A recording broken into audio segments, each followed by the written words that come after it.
Hello students, welcome back to our physics channel, Physics Gallery, Asha Bino. And this is your Asha Miss.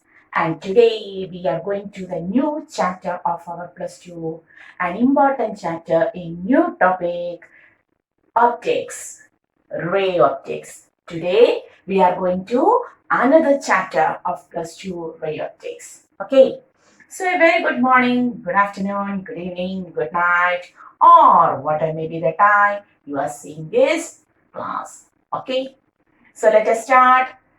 We are going to enter a new class called as the optics. So let us. Okay. So our topic is optics. So what is this optics? What is optics? Optics is the branch of physics which deals with the study of light. What is optics? It is the branch of physics which deals with the study of light. Now onwards we are going to study about the light, its properties, characters, what does it show and other features. Okay, so study of light is called as optics, and this light study or optics may be taken into two topics. The first chapter which we have to discuss is ray optics, and the second chapter which we have to discuss is wave optics. So we have to study the optics as two branches. The first chapter is ray optics and the second chapter is wave optics.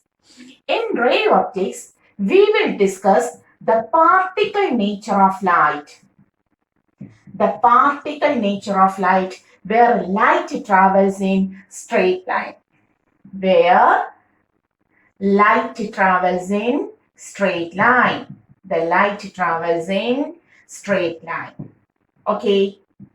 And moreover, throughout this chapter, we have to discuss about the properties of light when it falls on an object. Okay. Whose size is object? Whose size is? For example, in this chapter, we have to consider about plane mirror. Then we have to consider about spherical mirror. Then we have to consider about a transparent medium like glass, water, etc. Then we have to consider about the prism, astronomical instruments like simple microscope, compound microscope, then telescope, and all of these objects where we have to study the property of light. Their dimensions, their size will be very much greater when we compare on comparing with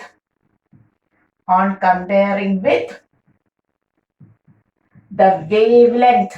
What is this? The wavelength of light. Throughout the ray optics, we will consider the properties of light when it falls on object whose size is very much greater than the wavelength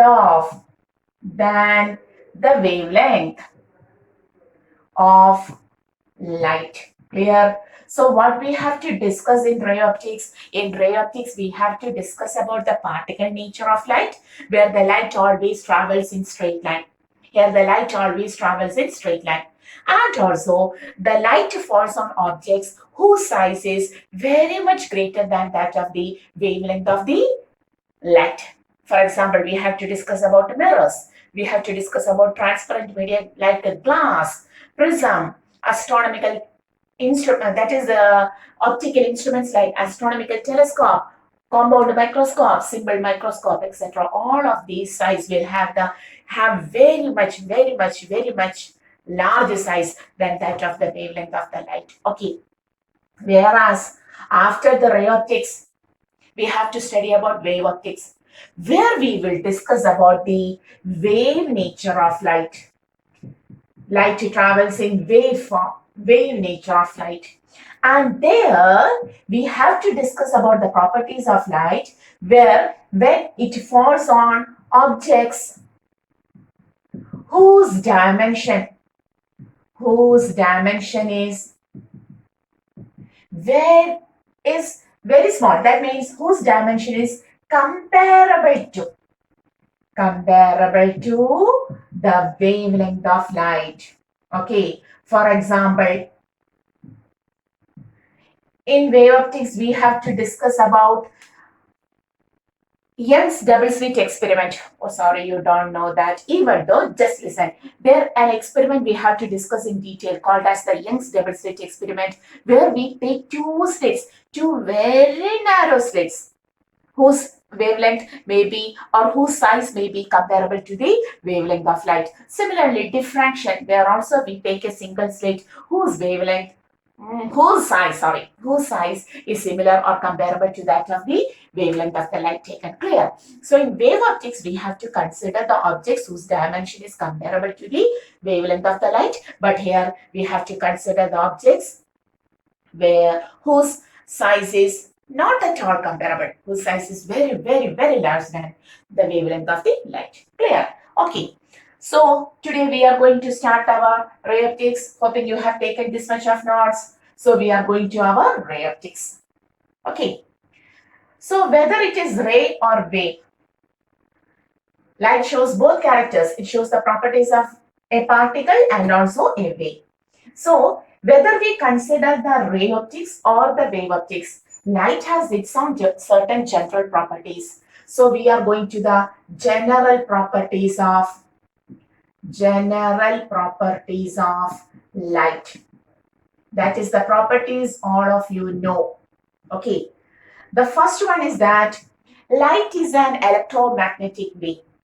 It is an electromagnetic wave. It is an electromagnetic wave. Okay. Wave which gives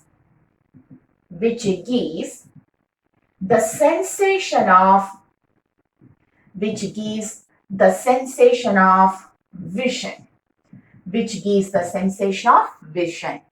There is only a single form of energy which gives the sensation of vision. It is light energy. Clear? So it is an electromagnetic wave which gives the sensation of vision. Okay. Then the next speciality is light travels through. All of this are not to you, even though we are coming from the basic thing. Okay. So it travels through both vacuum and also through some media. Okay, some media. The speed of light is maximum in vacuum. Okay, which is taken as C, and its value is 3 into 10 raised to 8 meter per second. All of us know that.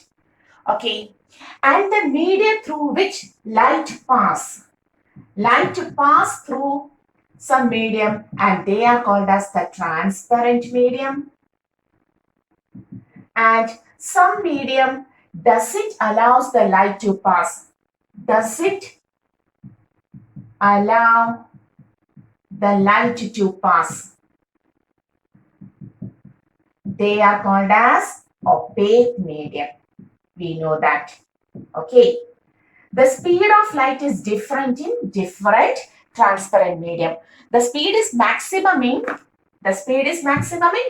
vacuum, and the speed of light is different in different media, in different transparent media. Okay, we know that. Okay, then so now we know what about the speciality of this electromagnetic wave, then what about the speed of the light in a medium, and also what about the wavelength. The wavelength of visible light ranges from 400 nanometer to what is this? Yes, 700 nanometer. The wavelength of visible light ranges from 400 nanometer to 700 nanometer. That is VIGGIOR. Okay, that is our VIGGIOR. Okay, yes, it is also known to us. And what is the speciality? of the frequency. What is the speciality of the frequency? Frequency is a quantity which remains constant. Which remains constant when light travels from one medium to another medium. When light travels from one medium to another medium. Okay, one medium to another medium. So, what are the specialities of light? General properties of light, we know that light is an electromagnetic wave which gives the sensation of vision, clear. It travels through both vacuum and through some medium which are commonly called as the transparent medium. In each transparent medium, the speed of light is different and its speed is maximum in vacuum, which is represented as c. C is equal to 3 into 10 raised to 8 meter per second. Clear? Then, light doesn't passes through some medium and they are called as the opaque medium. What about the wavelength range of visible light? The wavelength of the visible light ranges from 400 nanometer to 700 nanometer, which are in the increasing order of wavelength. Increasing order of wavelength. Okay, 400 starts from visual and red up to 700 nanometer. Then, what about the frequency? The specialty of frequency of light is that for a particular light, its frequency remains constant when it travels from one medium to another medium. Okay, so all of these general properties are known to us, and the specialty is that the most important general property which we have to study in this chapter is that. Okay, so up to this topic, hoping you have taken. And now we are going to the fifth property, which is very important in this chapter. That is, it helps in the image formation. It helps in the image formation of a body. Okay. So now we are going to the fifth property. It helps in the light helps in the image formation. It helps in the image formation of an object. Okay, and these images itself are of two types. Images are of two types. The first one is called as the real image and the second one is called as the virtual image. Images are itself of two types. The first one is called as real image and the second one is called as the virtual image. Okay, so what is real image? Real image means the light rays coming from an object. If after reflection or refraction or any other phenomena actually meets at a point, then that point is taken as the real image of the real object. So what about the real image? If light traveling through a medium falls on something, undergoes reflection or refraction, whatever may be. After this reflection or refraction, if they actually meet at a point, then that is called as the real image of that point is called as the real image of the real object. So, what is real image? Real image means, suppose there is some substance, there is a point object and two rays coming from this point object moves like this and then moves like this. The second ray falls and moves like this. Okay, they actually meet at a point. Now we can say this point as the real image of the real object. So the figure is not at all clear. We will consider about the real images throughout the chapter. Then we will draw. Otherwise, the figure will be somewhat large. So just understood that real images are those images where the rays coming from an object after reflection or refraction actually meets at a point, then that point is called as the real image. And what about the virtual image? They appears to be coming from a point. For example, suppose there is certain region like this and a point object is there. A ray of light falls here and goes like this. Another ray of light falls here and it goes like this. So whether these rays, reflected rays, actually means no, we have to extend it backward. And this point where it appears that the rays, the reflected or refracted rays comes from this point is called as the virtual image. That is the point from which the reflected or refracted rays appears to come is called as the, this is also the image, and that point is called as the virtual image. Clear? So how to define the virtual image? The rays after coming from an object after reflection or refraction, if they appears to come from a point, that point acts as the virtual image of the real object. Okay, and if really meets at a point, then it is called as the real image. Okay, real images will be always inverted in nature. Real images will be always inverted in nature, whereas virtual images will be always erect in nature. Okay, real images can be obtained on a screen. Can be obtained on a screen. Clear? Whereas virtual images can, oh sorry, real images can never be, so sorry, they can, oh sorry, can be obtained on a screen. Real images can be obtained on a screen. Slip of the tongue, I'm so sorry. Real images can be obtained on a screen, whereas virtual images cannot be. Surely they cannot be obtained on a screen. That is, virtual images we cannot take it on a, project it on a screen. They cannot be obtained on a screen. Clear? So what are the specialities of the image formed by the light? The image may be real and sometimes it may be virtual. Real images means the rays coming from the point object after reflection or refraction actually meets at a point. Then that point acts as the real image of the real object. It will be always inverted in nature and it can be obtained on a screen. Whereas what about the virtual images? The rays coming from a point object after reflection or refraction, if they appear to come from a point, then that point acts as the virtual image of the real object. Virtual images are always erect in nature and also they can never be obtained on a screen. They can never be obtained on a screen. Clear? So these are the general properties which we have to discuss about the light before entering into our chapter. Okay. Clear? So now we know what are the general properties of light. If so, now we are going to the main thing, that is the first property which we have to discuss in the ray optics, which is reflection. Reflection. The first property which we have to discuss is the reflection. Okay. So we are going to the details of the chapter. So what is reflection? When light rays falls on a smooth polished surface, it bounces back to the same medium. What is reflection?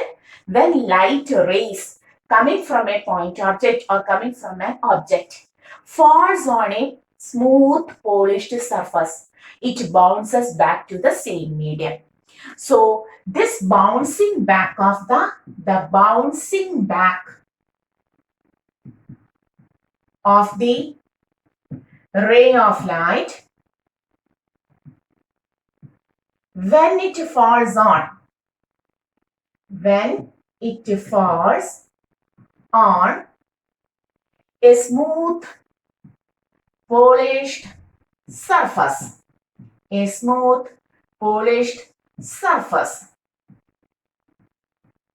is called reflection.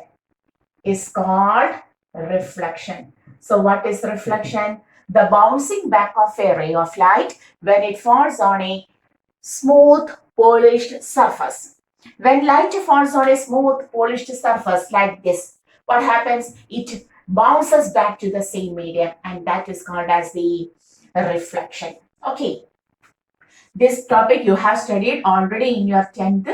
So all of this topic is very simple.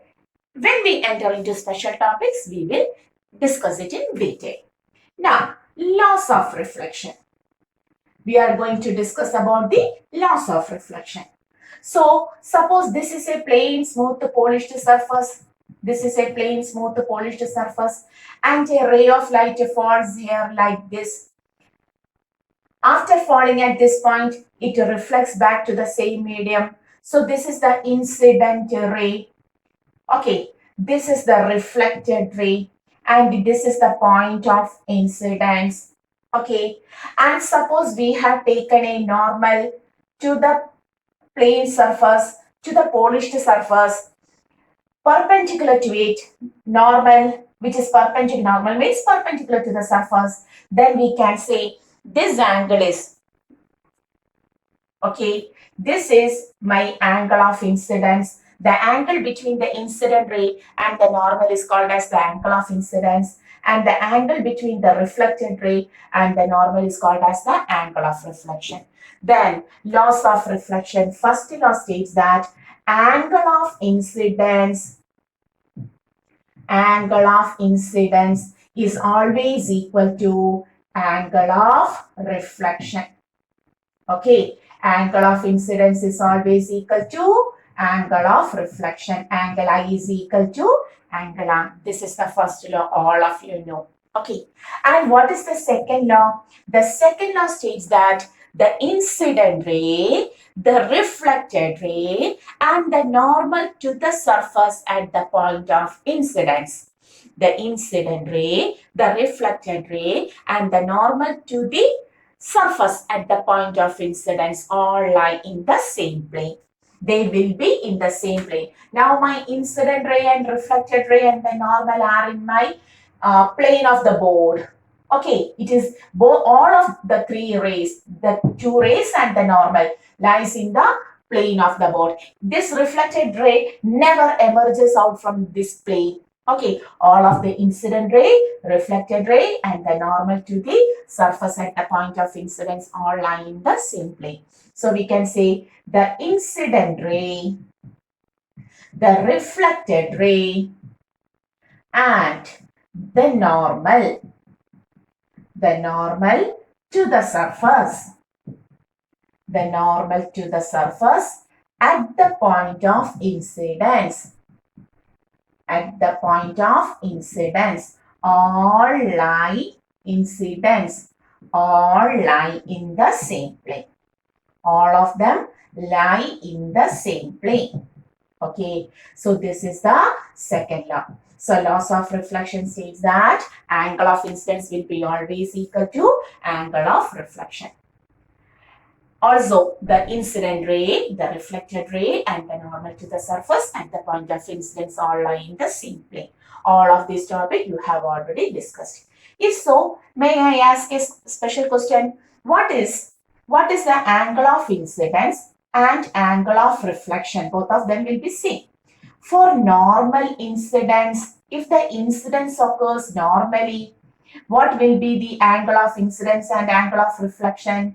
Normal incidence means this is the surface and a ray of light falls like this. Okay, this is the incident ray, which is the normal. Normal line will be also the same, normal to the point and normal to the surface at the point of incidence, that is also the same. Therefore, for normal incidence, angle I is equal to angle R is equal to 0, not 90 degree. Never undergo any mistake. Normal incidence means angle I is equal to angle R is equal to 0. Clear? Okay. So now we know the laws of reflection. Laws of reflection. Clear? So hoping what is reflection you understood. What is this reflection and also the laws of reflection. If so, we are going to the device which causes reflection of light and gives the image. And what is the name of such device which causes image formation by the process of reflection? Surely it is called as the mirror. Okay, that is we are going to plane mirrors. At first we are going to discuss about the plane mirrors. Okay, so what are plane mirrors? Yes, the plane mirror, which is always very, very, very, very important to us. We always look on the plane mirror every day. Okay, yes. So this is a plane mirror, and suppose an object AB is placed in front of the plane mirror. Suppose an object AB is placed in front of the plane mirror. What happens? Tell me what happens. We can see the image of this object AB inside the plane mirror. We can see the image of this object AB inside the plane mirror. Okay, so this is the position ground level of the object and this is the top level of the object. Okay. Okay, now we are going to discuss about how the image is formed by the plane mirrors. Image formation by plane mirrors. We have to discuss how these plane mirrors form image of an object. Okay, image formation by plane mirror. Clear? So, in front of the plane mirror, we have taken an object whose one end is A and whose other end is B. Okay, so to find the image formation by this plane mirror, at first we will take the image of the point A as A dash and the image of the point B as B dash. Therefore, each and every point in between A and B forms its image between A dash and B dash. That means at first we will take the image of A and then the image of B. If so, the images of the points in between A and B can be obtained in between the images A dash and B dash. Okay, so it is very easy to take the total image. So at first we are going to take the image formation of A. For that, firstly, we have taken a ray coming from A ray coming from A falls on this surface, which reflects back like this. This is the normal angle of incidence and angle of reflection will be C. Okay, so one of the ray moves like this. Taking another ray which makes a normal incidence. Okay, normal incidence. Angle of incidence is 0, therefore angle of reflection will be 0. It retraces back. So the first reflected ray is this and the second reflected ray is this. First one is this, second one is this. So whether these two reflected rays actually meet at a point, they are diverging rays, they will never meet. Therefore, on extending back, okay, we will get a point here. This is the point A dash. This is the point A dash. Clear? Okay. Similarly, taking the image formation of B. The first ray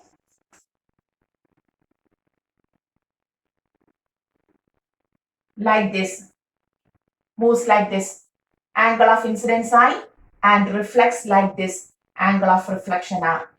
The second ray, which is undergoing a normal incidence on the mirror, moves like this, reflects back and goes like this. Okay, clear? These two rays are also diverging rays. They also never meet. So on extending back, we will get the image of B at this point. This is B dash. So if this is A dash and this is B dash, surely all of the images of the points in between A and B will be between A dash and B dash. So this is the A dash is the image of this point A and B dash is the image of this point B. So AB is this, A dash, B dash is this. Clear? Okay, that means we get an image inside the mirror, behind the mirror. So what is the nature of image formed by the plane mirror? Nature of image. First one, they never meets. They appears to be coming from a point, that is the plane mirrors always produces virtual image. Virtual images are always erect in nature. Yes, we got an erect A dash B dash image. Okay, what about the size? The size of the image is same as that of the size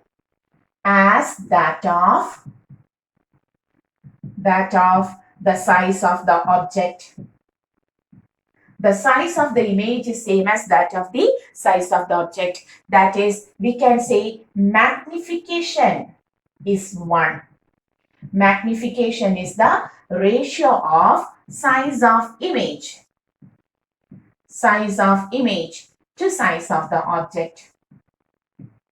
It is equal to 1. Both sides will be same, so magnification is 1.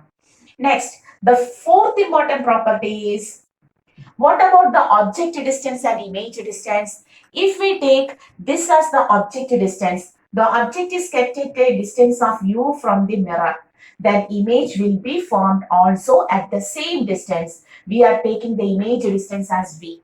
Okay, the image will be formed at the same distance behind the mirror. So we will write here the fourth property. Fourth property here. The image is formed as far behind the mirror. The image is formed as far behind the mirror as the object is in front of it. The image is formed as far behind the mirror as the object is in front of it. That is, object distance will be equal to, object distance is equal to image distance. Okay, object distance is equal to image distance.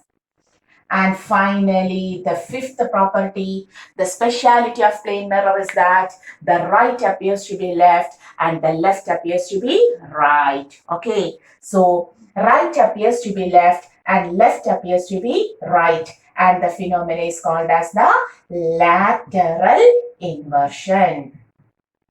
Okay, so what are the properties of or the nature of image formed by plane mirror?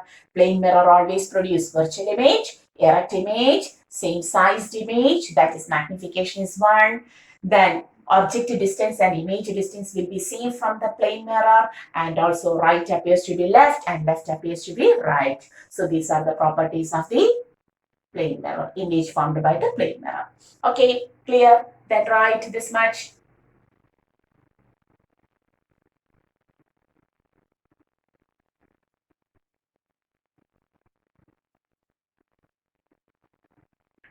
So, hoping this much is clear to you. Very good. So, this is the normal image formation by the plane mirrors. The nature of image formation by the plane mirrors. So, the normal topic is up to this. But for our competitive exam, a lot of special based questions, special typed questions are asked from this topic, plane mirrors. Okay. So, we are going to not one by one the special properties or the specialities of the image formation. So nature of image formation by the plane mirrors is always this. Now we are going to consider the special cases of image formation by plane mirrors. Okay, so let us start.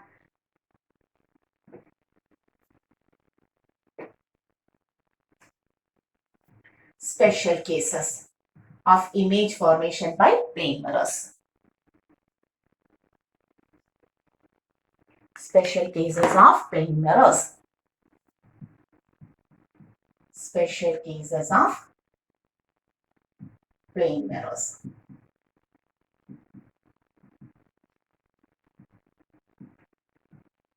First one. The deviation caused by a plane mirror to a ray of light. The deviation caused by a plane mirror to a ray of light. Okay, the deviation caused by a plane mirror to a ray of light. That means this is our plane mirror. Suppose I have taken the plane mirror like this. A ray of light falls on it like this and it reflects back to the same medium.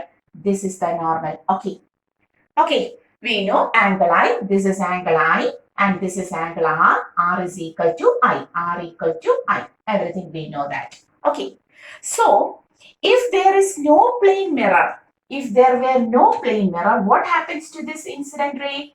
If there were no plane mirror, the ray of light will move like this. Okay, the ray of light will move like this. But due to the presence of plane mirror, this direction of ray of light is deviated by this much. So this is the deviation caused by the plane mirror, isn't it? If there was no plane mirror, the ray of light will move like this. And due to the presence of plane mirror, the ray of light deviate. The ray of light deviate through this angle. So this is the deviation caused by the mirror, and therefore we can say the deviation belt or delta or dou, whatever may be, the deviation caused by the mirror is equal to, what is this angle? This is 180. Okay, this is I, this is also I. So 2y are equal to I. So 2y. So what is the remaining angle? The total is 180. This much is 2y. So deviation caused by the plane mirror is 180 minus 2y. Clear? So how much deviation is caused by a plane mirror to a ray of light? 180 minus 2y. Clear? The first special case which we have to discuss about the, yes, plane mirror. Clear? Okay. Yes, I have run that. The second special case.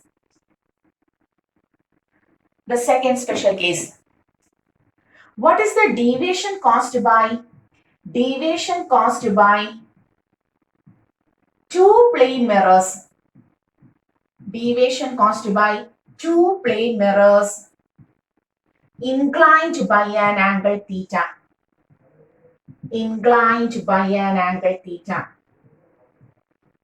By an angle theta. Okay. That is, suppose there are two plane mirrors. This is first one and this is second one.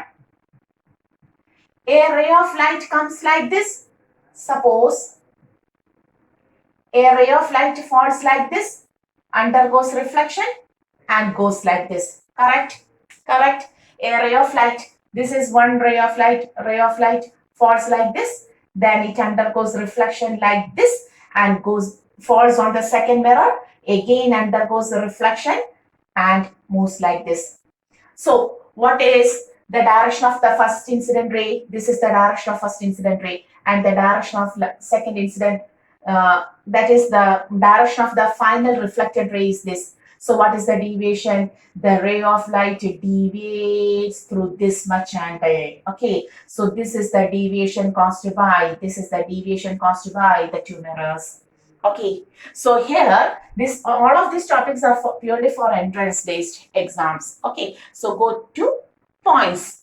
So the deviation, now this much is the deviation, and the deviation will be equal to 360 minus 2 theta, where theta is the angle between the two mirrors. If the two mirrors are inclined by an angle theta, surely the deviation caused, that is, this was the direction of our first incident ray, it revolves like this and moves like this. So the total is 360 and the remaining will be 360 minus 2 theta if we take the angles. Okay, so the deviation caused by the two plane mirrors inclined by an angle theta is 360 minus 2 theta. Okay, and suppose in this case itself, suppose the question is like this. We are taking the third special case. Here also, two plane mirrors are inclined. Two plane mirrors are inclined like this by an angle theta. This angle is theta. The two plane mirrors are inclined by an angle theta. A ray falls on the first mirror. A ray falls on the first mirror. Wow. Which was parallel to, this is the first mirror and this is the second mirror. A ray falls on the first mirror which was parallel to, the ray which was parallel to the second mirror falls on the first mirror. Reflects from it. The first ray was parallel to the second mirror. It falls on the first mirror. Reflects from that mirror. Okay. Then undergoes reflection on the second mirror and moves back parallel to the first mirror. Clear? A ray of light which was parallel to the second mirror falls on the first mirror. Undergoes reflection from it, falls on the second mirror. Undergoes the second reflection from it and moves parallel to the first mirror. That is, the first incident ray is parallel to the second mirror and the second reflected ray, the final reflected ray is parallel to the first mirror. If so, surely the angle between the two mirrors will be 60 degrees. If it happens so, then the angle between the two plane mirrors will be 60 degrees. Surely the angle will be 60 degrees. Clear? Do you understood?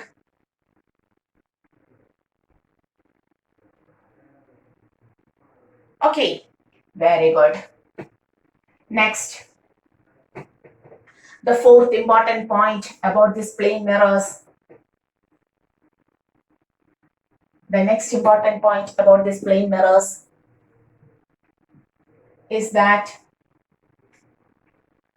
suppose a boy is standing in front of a plane mirror. A boy is standing in front of a plane mirror. The height of the boy is h, and he wants to see the full size image of the sized image of his in the plane mirror. Then the question is the minimum height of the plane mirror required. You may write the minimum height of the plane mirror required in order to observe the full length image of the object in front of him is h by 2. The size of the mirror, minimum size of the mirror. The minimum size of the mirror in order to observe the full size of an object in front of the mirror of height h. The full size of the object of height h in front of the mirror is h by 2. What is the question? The minimum size of the mirror required in order to view the full size image of an object of height h in front of him is h by 2. It is h by 2. All of these are obtained through calculations. Okay. Now we are not at all going to derive it because all of these are the entrance point. So what we have discussed now, in order to view my full length image on a mirror, plane mirror in front of me, the minimum size of that mirror required is half my length. Okay, if the length of an object is 20 centimeter, the minimum size of the mirror required in order to see this full length, the full size of the image on that mirror is only 10 centimeter. Clear? Next, the fifth question generally asked is, suppose a boy is on a room. The boy is at the midpoint. This distance is x and this distance is also x. Okay, this is also x. The boy is placed at the middle of the room. In front of the boy, this is the full size of the wall. This is the full size of the wall. And he wants to see the full size of the wall. Now the boy is looking here. Okay. He wants to see the full size of the wall in front, in a mirror. Here there is a mirror. Here there is a mirror. This boy wants to see the full size of the wall in a mirror in front of him. Then the minimum size of the mirror required is h by 3. Another special case. In order to view the full size image of a wall to a boy or to a man who is standing in the middle of the room in a mirror which is placed in front wall is h by 3. If the height of the wall is h, the minimum size of the mirror required is h by 3 to view this object on the mirror by the body. Okay, in full size. Clear? So, to view the full size image of the wall of height h, the size of the mirror required is h by 3 by this man. Okay, if the man is standing on the middle. Clear?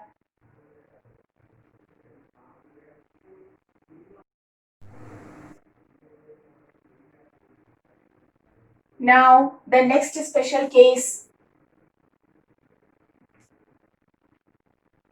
We are going to the next special case. Sixth one. Suppose there is a mirror here and a boy is standing in front of the mirror like this. The boy is standing in front of the mirror like this. The boy moves towards the mirror and covers a distance x. The boy moves towards the mirror and it displaces by a distance x. Then what about the image? The image also, if the object displaces by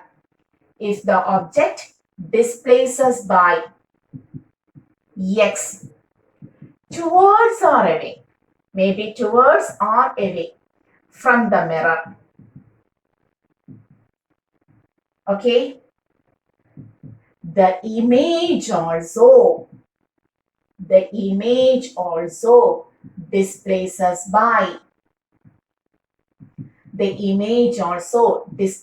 by the same distance x towards or away. Okay, so what is the next point we got? If the object displaces by a distance x towards or a distance x away from the plane mirror, the image also displaces by the same distance x towards or away. Now, if the mirror is moving towards or away from the object is stationary now. In the second case, object is stationary and the mirror is moved towards or away. If the mirror is moved, okay, mirror is displaced by x towards or away from the object, the image displaces by 2x towards or away. Clear? If the mirror is moved by x, the image moves by 2x. Now in the third case, all of these are for entrance point. In the third case, if both the mirror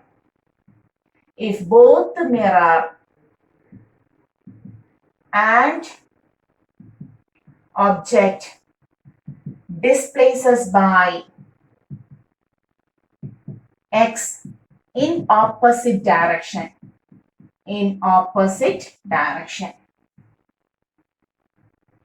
okay, then the image displaces by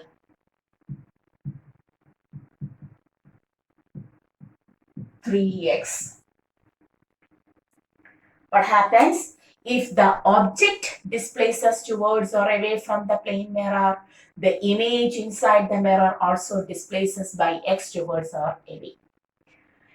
If the mirror is displaced towards or away from the object, stationary object, the image inside the mirror displaces by a distance 2x.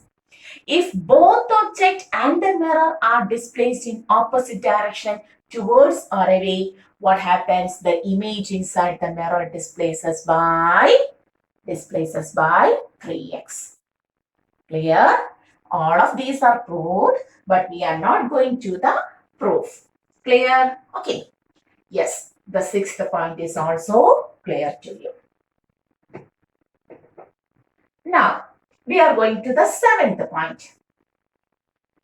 Now the object is moving.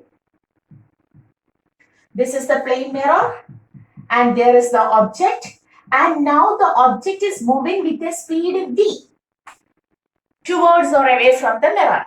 If the object is moving with a speed v, now we are talking about the speed. If the object is moving towards or away from the mirror by a speed v, the image also moves by the same speed v. For an outside observer and for the object, he saw the image moves by 2v. What is? If the object is moved towards or away the mirror by a speed v, the image speed is also equal to v for an outside observer, and the image speed will be 2v for the object who is moving with speed v. Who is moving with speed v. If the object looks on his image, if the object who is moving with the speed v is looking on the image, he feels that the image moves with a speed 2v. But for the outside observer, it is v itself. Clear? Okay. Okay. So this is the next special case of our plane mirror. Now we are going to the eighth special case. Number of images formed. The number of images formed by two plane mirrors inclined by an angle theta. Inclined by an angle theta. That is, suppose two plane mirrors are inclined by an angle theta like this. Okay.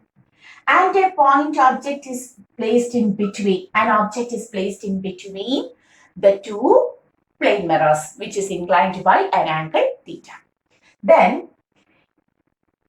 if we take 360 by theta, here, if 360 by theta is an even number, it is an even number. When we take 360 by theta taken here, obtained is an even number, then the number of image formed will be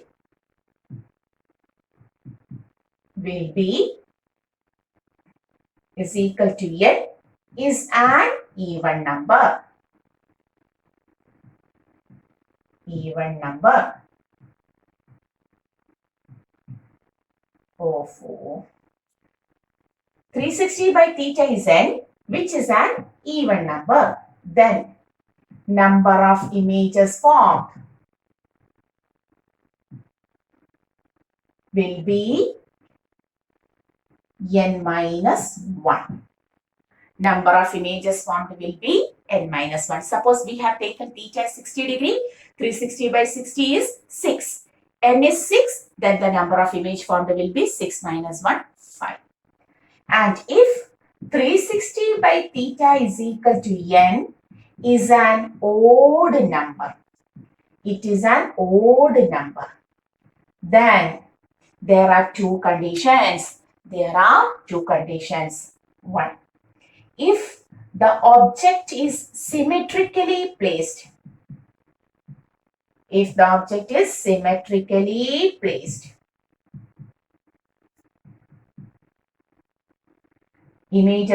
number of images will be n minus 1 itself. And if symmetrically means this angle will be same. Here this angle and this angle will be same. That is symmetrical. And if the object is unsymmetrically placed,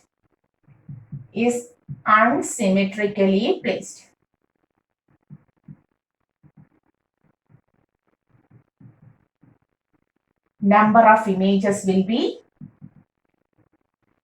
n itself. Important. If the object is that is 360 by theta, n is an odd number and the object is symmetrically placed, then like this n minus 1 is the number of image. And if it is in unsymmetrically placed, that is here 20, here 50, here 30, here 40, and like this, unsymmetrically placed, angle is different in two mirrors. Angle made by the two plane mirrors will be different. And if the body is unsymmetrically placed, we can say the number.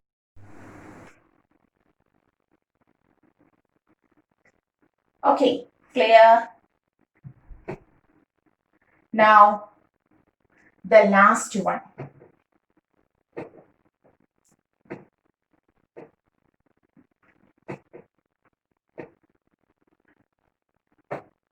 The last one means clock time shown by mirrors. That is, suppose here there is a clock and its time is now 3 o'clock. This is 3. This is 12. Okay. If a plain mirror is placed like this, inside the mirror, we will see it as 9 o'clock. If this is 3 o'clock, we can see here it as 9 o'clock. Okay. Clear? This will be shown like this. So this is 3 o'clock, but in the mirror, we can see like this. Okay, 9 o'clock. So, to find the clock time in a mirror,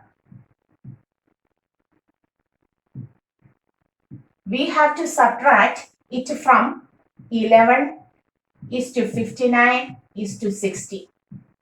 Suppose, this is easy. Suppose the question was like, what is the time shown in the clock for 2 hours, 20 minutes and 30 seconds? What is the clock time for 2 hours, 20 minutes and 30 seconds? You have to subtract this from this. Very simple. 11 is to 59 is to 60 minus 2 is to 20 is to 30. Then the answer will be 30. Here 9, here 3, and here it is also 9. The clock will show 9 hours, 39 minutes and 30 seconds. Clear? If the clock time is 9, that is 2 hours, 20 minutes, 30 seconds, in the clock, in the image of the clock, we can see 9 hours, 39 minutes and 30 seconds. Just subtract the given time from the 11 is to 59 is to 60. Clear? 12 hour, 60 minutes, 60 seconds. 1 is less 11, 59, 60. That is the thing. Okay, so these are the special cases of the mirror which is frequently asked for our competitive exam. So hoping today's lecture is clear to you and you will follow this. And now we are going to the next topic, but that will be taken only in the next lecture. Okay, so till the next class, this is our channel, Physics Gallery, Ashavino. See you.